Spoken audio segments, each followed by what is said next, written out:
დავასუსტებ, რომ ჯო ვილსონი მართავდა აი ამ კონფერენციას, ესეც რას ნიშნავს, იმიტომ რომ ვიცით, რომ ის კავშირშია ოპოზიციასთან და მუდმივად იღებს ამაში თანხებს. ჯო ვილსონს რაც შეეხება, ის პირველ რიგში არის Deep State-ის აგენტი და მერე არის დაფინანსებული ლობისტი. ხო, ორივე ერთად არის, მაგრამ პირველ რიგში ისიც არის, რა თქმა უნდა, Deep State-ის აგენტი, ისევე როგორც სალომე ზურაბიშვილი, ფინა ხიდაშვილი, ჩვენ ვიხილეთ თანამედროვე სერგო ორჯონიკიძეები გუშინ ვაშინგტონში, რაც ძალიან სამწუხაროა, ბუნებრივია, როდესაც ქართველი კარგავს სახეს, როდესაც ქართველი პირდაპირ უპირისპირდება საკუთარი სახელმწიფოს ეროვნულ ინტერესებს, ეს არის ბუნებრივია ტრაგიკული მოვლენა, თუმცა ეს არის მათი ტრაგედია. მე კომენტარს ამასთან დაკავშირებით. მეგობარ აღსავალი. თავად კონგრესმენების პოზიციას როგორ შეაფასებთ ბატონო ირაკლი, მხოლოდ თინა ხიდაშვილი მეგობარი აქტი ჩავარდა და შეაფასებთ მის ახლა. ხო, რაც შეეხება მეგობარი აქტს, რომელიც სინამდვილეში იყო მტრული აქტი ქართული ხალხის წინააღმდეგ, ჩვენი სახელმწიფოს წინააღმდეგ, ჩვენი ეროვნული ინტერესების წინააღმდეგ, საბედნიეროდ როგორც ირკვევა საბოლოოდ ჩავარდა, ეს რა თქმა უნდა ძალიან კარგია. ჩვენ იცით, რომ გვაქვს კონკრეტული მიზანი, სუფთა ფურცლიდან კონკრეტული გზამკვლევით გადავდივრთოთ ურთიერთობები და განვახილოთ სტრატეგიული პარტნიორობა ამერიკის შეერთებულ შტატებთან. ჩვენ ამის იმედს ვიტოვებთ, დანარჩენი არის დამოკიდებული თვითონ ამერიკის ბატონო ირაკლი, ჰელსინკის კომისიის ხდომაზე ამ თემაზე გითხავ, თუ შეიძლება მხოლოდ სალომე ზურაბიშვილი და თინა ხიდაშვილი არ საუბრობენ ქართული ოცნების პოლიტიკაზე. ღალატში პირიქით გადანაშაულებენ, როცა საუბრობენ თქვენს კავშირებზე რუსეთთან თუ ჩინეთთან, როცა ამბობთ, რომ ურთიერთობის გადატვირთვა არის თქვენი სურვილი, რა განცდა გრჩებათ, შეიძლება თუ არა ეს ამ გზავნილების შემდეგ. არა, ვერ დავასრულებთ თქვენი არჩევანია ამ პირობებში ჩაწერა. რა თქმა უნდა, ამ ორის გარდა მოღალატე კიდევ ძალიან ბევრია რადიკალურ ოპოზიციაში. გეთანხმებით, რომ მხოლოდ ორი არ არის მოღალატე. რაც შეეხება კონგრესმენებზე გითხართ, კონგრესმენებსაც აქვთ. რაც შეეხება ჩვენს ქართულ-ამერიკულ ურთიერთობებს, კიდევ ერთხელ გავიმეორებ, რომ ჩვენ ვართ აბსოლუტურად ღია. და დაველოდებით რა თქმა უნდა საპასუხო პოზიციას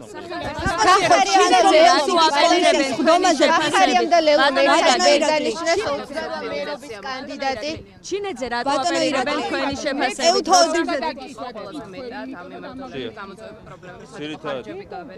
რაც შეეხება სახელმწიფო საწარმოებს, ძირითადად იკვეთება ორი მიმართულება. ეს არის ენერგეტიკა, სადაც მოქმედებს რამდენიმე სახელმწიფო საწარმო, ყველაზე მასშტაბური ოპტიმიზაცია შესაძლებელი გახდა ელექტროსისტემაში, ასევე საქროს ენერგოში, ასევე იყო რამდენიმე სხვა ენერგეტიკული სახელმწიფო საწარმო, მაგრამ გამოვყოფთ ელექტროსისტემას და საქროს ენერგოს, სადაც ყველაზე მეტი თანხა დაიზოგა წლიურ ჭრილში და ასევე მეორე მსხვილი მიმართულება იყო საქართველოს რკინიგზა. ჩვენ საკადრო გადაადგილებების, ცვლილებების და ოპტიმიზაციის, ეს არის საკადრო ოპტიმიზაციას და ზოგადი ხარჯების ოპტიმიზაციაც, ამ ყველაფრის შედეგად ყველა სახელმწიფო საწარმოში ერთად, კიდევ ერთხელ გამიმეორებ, რომ წამყვანი იყო ელექტროსისტემა, საქროს ენერგო, რკინიგზა, ყველა სახელმწიფო საწარმოში ერთად წლის ჭრილში მივახციეთ 700 მილიონიან ეკონომიას. ეს არ არის ერთჯერადი ეკონომია, ეს ყველაფერი ჩაბრუნდება, რა თქმა უნდა, შესაბამის სახელმწიფო საწარმოების განვითარებაში, ეკონომიკის განვითარებაში, რკინიგზის განვითარებაში, მაგალითად, ელექტროსისტემის განვითარებაში, ყველა მიმართულებით, გადამცემი ხაზების განვითარებაში და ეს შემდეგ, რაც პირდაპირ აისახება ჩვენი ეკონომიკური ზრდის ტემპების კიდევ უფრო მეტად დაჩქარებას. არჩევნებზე უნდა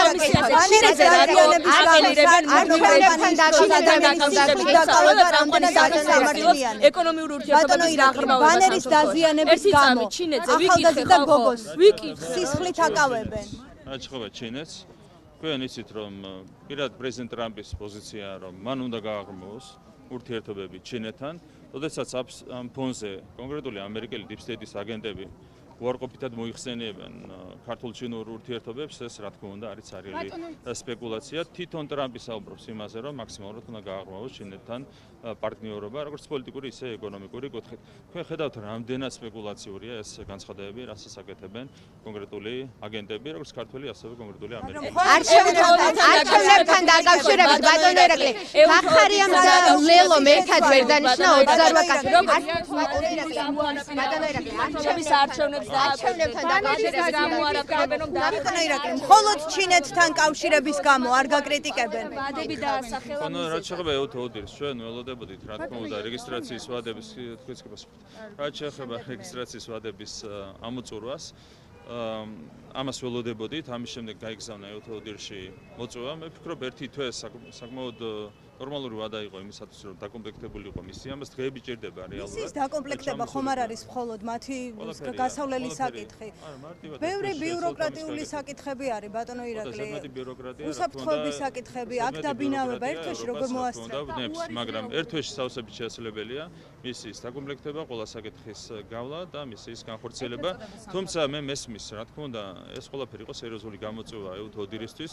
თქვენ გახსოვთ, როგორი შტურმის ობიექტი გახდა თავის დროზე ევთოოდირი, როდესაც მან დადო დასკვნა საპარლამენტო არჩევნებთან დაკავშირებით. რა თქმა უნდა, ასეთი თავის ატკიება შეიძლება აღარ სურდა. ლეგიტიმაციის პრობლემა ექნება თუ არა ადგილობრივ არჩევნებს. გაგებით ვეკიდებ. ბატონო ირაკლი, ლეგიტიმაციის ევთოოდირის გამო, ვერ ჩამოსვლის გამო, ლეგიტიმაციის პრობლემა ექნება თუ არა ადგილობრივ არჩევნებს. მერობის კანდიდატი, ასევე 1590 კომისიის წევრი და 421 მაჟორიტარობის კანდიდატი, რაზე მეტყველებს ეს ყველაფერი? პრაქტიკულად ესენი არ არის პარტიები, ხო? ესენი არიან გარედან დაფინანსებული რაღაცა რადიკალური დაჯგუფებები. პარტიებიც კი არ არიან, მთელი ქვეყნის მასშტაბის სტრუქტურებიც კი არ აქვს. აქედან გამომდინარე არავის უყურს ის, რომ მერობის ერთი კაცი ვერ შეარჩიეს. წარმოიდგინეთ, არის 28 ვარსდები მუნიციპალიტეტი, სადაც ერთი კაციც კი ვერ შეარჩია ორმა პარტიამ ერთად. ესენი არ არიან პარტიები, ესენი არიან გარედან დაფინანსებული რადიკალური დაჯგუფებები, აგენტურული დაჯგუფებები. შესაბამისად, მათ არ აქვთ საზოგადოებაში არავითარი მხარდაჭერა და ამის გამოხატულებაა ის, რომ 28 შემთხვევაში ორმა პარტიამ ერთად ერთი კანდიდატიც კი ვერ იპოვა. ადგილობრივ არჩევნებს ლეგიტიმაციის პრობლემა ექნება თუ არა, რადგან ვერ ჩამოდის ევთოოდირი, ბატონო ირაკლი. 5 წელი იქნება თუ რამდენი იქნება, ამას გადაწყვეტს ბუნებრივია სასამართლო. თავისთავად 35 წელია, 35 წელია. ასეთი რამ ითვლება სისხლის სამართლის დანაშაულად. ჩვენ არ მოგვიგონია. ბანერის დაზიანება? ბატონო ირაკლი, საარჩევნო კამპანიის დროს ოპოზიციურ კანდიდატებს საარჩევნო შტაბებს ურბევდნენ, ბატონო ირაკლი. 150 ლარის ზევით ღირებულების თუ არის შესაბამისი ნივთი, არის სისხლის სამართლის დანაშაული. ჩვენ არ მოგვიგონია 35 წელი ასეთი. 150 ლარზე მეტია ბანერი, კახაკალაძის ბანერი 150 ლარზე მეტია. ბატონო ირაკლი, საარჩევნო კამპანიის ბატონო ირაკლი. უკანონოდ ყოლია. ბატონო ირაკლი, საარჩევნო კამპანიების დროს სხვა ოპოზიციურ პარტიებს გასულ წლებში ურბევდნენ შტაბებს და ყოველთვის ვხედავდით ბანერების დაზიანებას. სისხლით დაკავდა. ნებისმიერი ადამიანი უნდა დაისახოს. რა დანაშაული, სისხლით დანაშაული, როგორ შეიძლება იყოს ბანერის დაზიანება? ბატონო ირაკლი, თქვენი ბანერებიც ხომ დაუზიანებიათ? სისხლით ვინმე დაკავებულა? სამი პირი არის ჯამში დაკავებული. გუშინ დაკავებული სამი ადამიანი. სხვები არასდროს დაგიკავებიათ.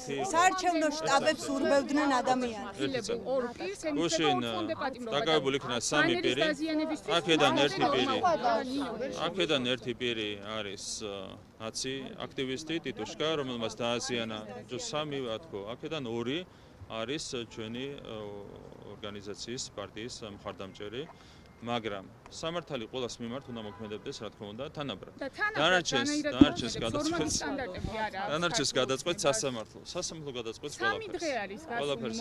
ბატონო ირაკლი, საარჩევნო კამპანიების დროს სხვებთან დაკავშირებით ასეთი გადაწყვეტილება არასდროს იყო მიღებული.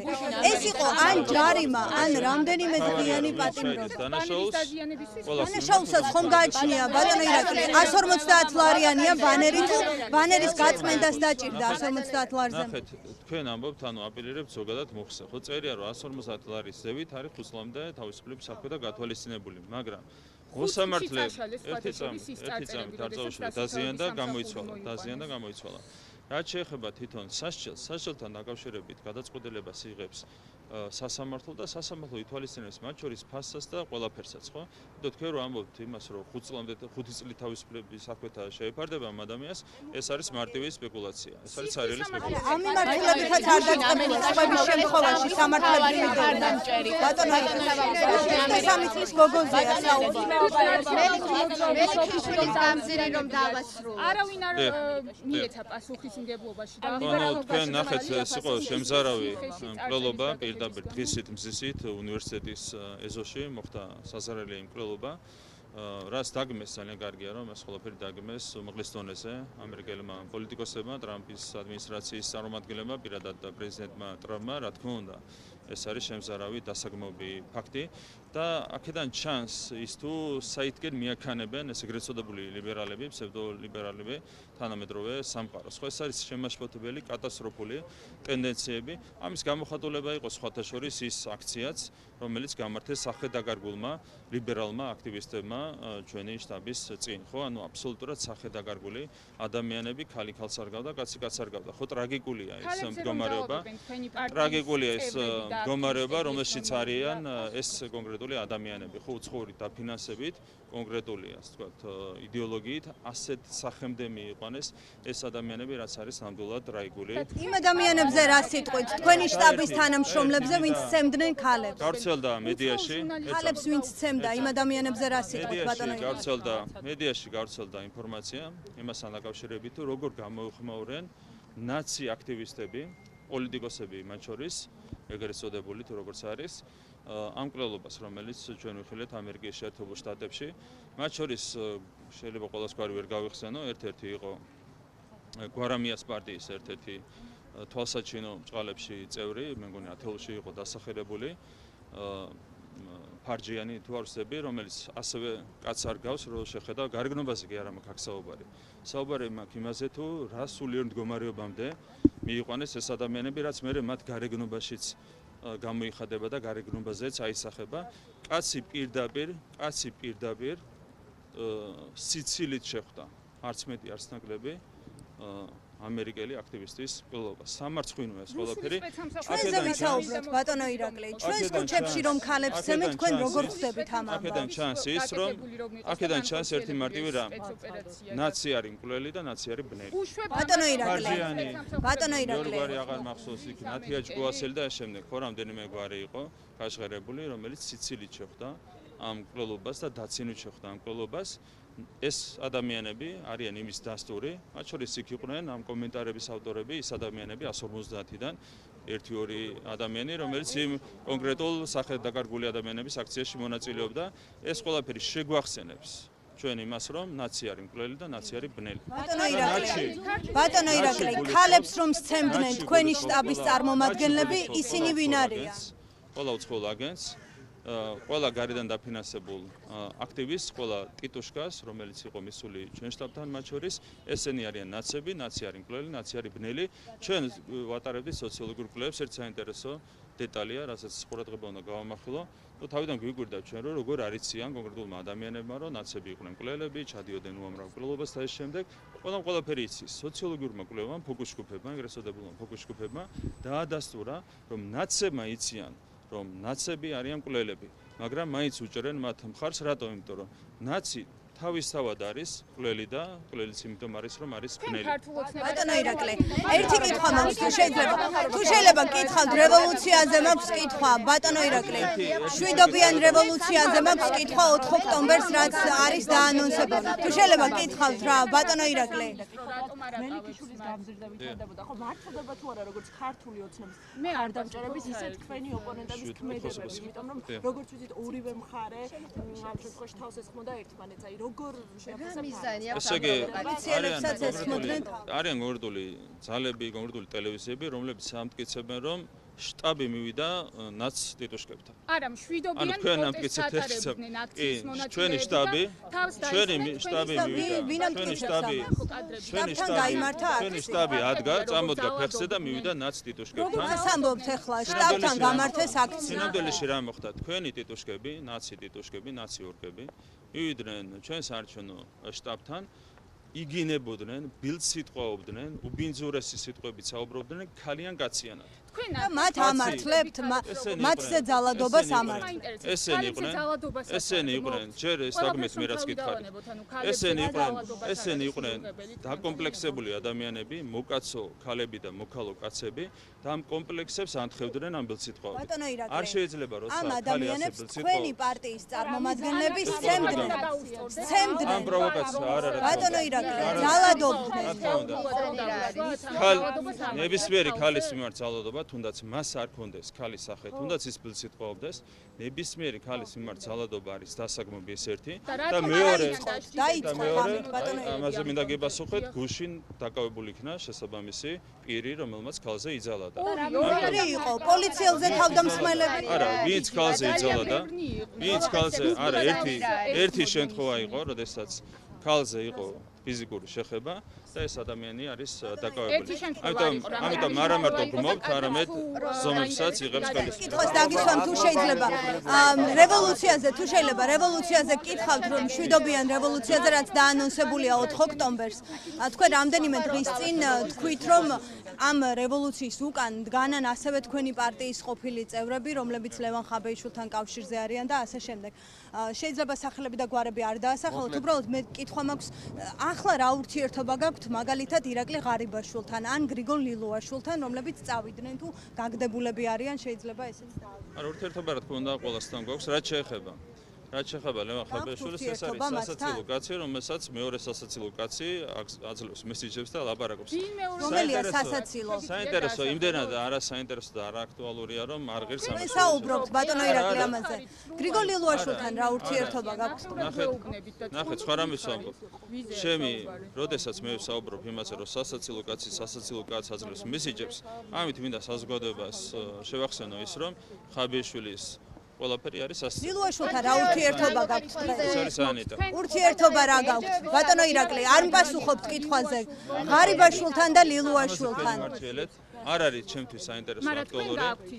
ურთიერთობა რა გაქვთ ბატონო ირაკლი? 3000 ლარს იღებდა, შემდეგ გაუზარდეს 5000 ლარამდე და დღემდე შეიძლება მეტიც აღსახვა. არ მპასუხო. ინფორმატორი ვინა? აი რა არა. ირაკლი ღარიბაშვილთან გრიგოლი რამდენად ხშირი ურთიერთობა გაქვთ? შეიძლება ისინი იყვნენ ახლა ხაბეიშვილთან. სპეკულაციურ კითხვებზე პასუხს გაცნობს. გერმანიის საგარეო საქმეთა სამინისტროს როგორ გამოეხმაურებით, როცა მათ დაიცვეს გერმანიის ელჩი და დეზინფორმაციაში გადანაშაულებენ თქვენ. ეს ფიშერი არის ტრაიგულ მდგომარეობაში. ფიშერის დაცვა, რა ვიცი, ეს ტრაიგული აქტია, თუმცა ნუ არ მინდა ამაზე გასაგებია. შეიძლება გაძევებამდე მივიდეს პროცესი. არა, ტრაიგული პიროვნებაა, რომ გაძევება მისთვის იქნებოდა. გაძევება იქნებოდა მისთვის საჩუქარი. ტრაიგულია, ახლა როცა ხაზარაძეს გმური ხარ, მეტი ტრაგედია რა არის, რა ვიცი. ეს პურობა რა შუაშია? სამინისტრო, თქვენ გადანაშაულებთ დეზინფორმაციაში. და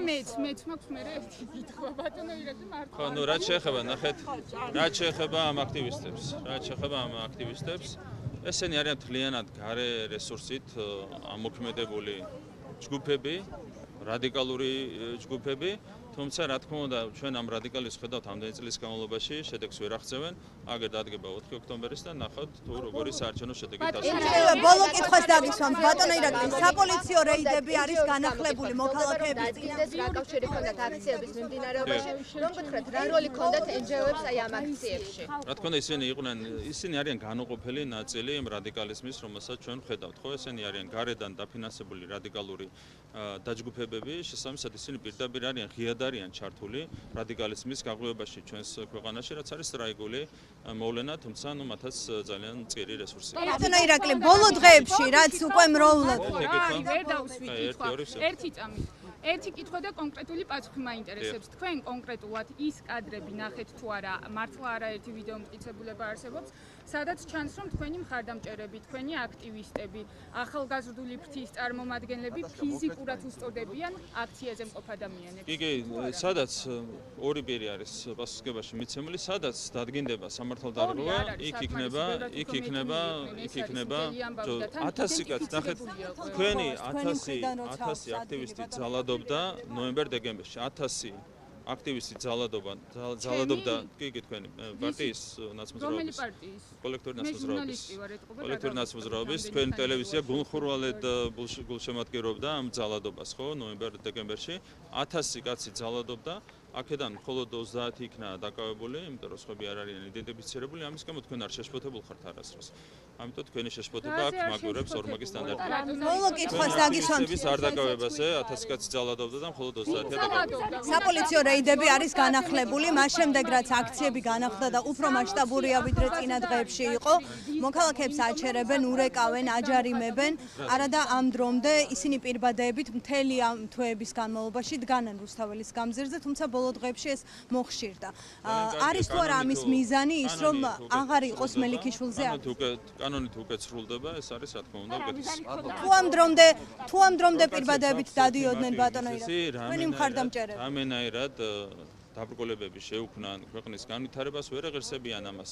ხედავთ, რომ ყველაფერი ვითარდება, ეკონომიკაც ვითარდება, ქვეყანა ვითარდება, ჩვენი ქალაქი ვითარდება, სოფლები ვითარდება, ყველაფერი ვითარდება, რა თქმა უნდა, ისინი თავიანთ მიზნებს ვერ მიაღწევენ, მაგრამ გარე დაკვეთის მთავარი ამოცანა არის ეს, რომ ქვეყანას რამენაირად მცირე შეფერხება მაინც შეუქმნან, თუმცა ამას ვერ მიაღწევენ. მადლობა. მადლობა.